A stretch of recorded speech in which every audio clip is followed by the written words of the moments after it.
And good evening now. We begin tonight right here in Richland County as the Columbia Fire Department is doing all they can to keep first responders and hire new ones. News 19's Peyton Lewis joins us in studio tonight with the details on what they're doing. Peyton? JR, currently firefighters' salaries start at around $34,000, which is 12% lower than the surrounding areas. With a proposed payment plan update, the Richland Fire Department is hoping to add more pay and a little bit more for firefighters.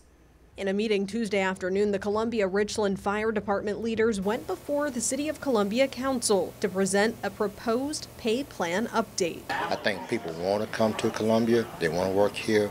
However, we just got to get more competitive in our pay. After losing staff over the course of the pandemic, Chief Aubrey Jenkins says his department is looking at new and creative ways to recruit and maintain what they already have. Some people just don't want to be in the fire service anymore.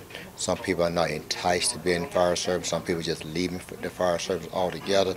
So that's why we got to come up with a little more creative ways and make sure that we are competitive. The plan presented discussed 4 phases that would take 6 months to implement. The first phase would address annual leave and allow employees to plan for long-term vacations a year in advance. And sick leave will now be in use after 48 hours of calling out. The department is hoping to utilize a part-time staffing system to help fill in the gaps as well. And finally, fire administration is hoping to implement increased pay and a plan to show employees their salary as they move up in rank. Mayor Daniel Rickenman says this pay increase will come from taxpayer dollars, but he's hoping that some major entities within the city and county can help out. I do think that the university and state government and other folks who benefit from a fire service need to contribute to that.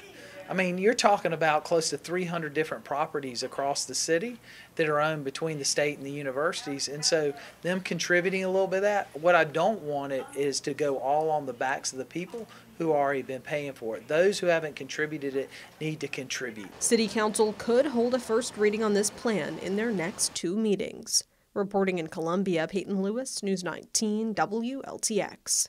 And the next Columbia City Council meeting will be April 18th, and the one after will be on May 2nd.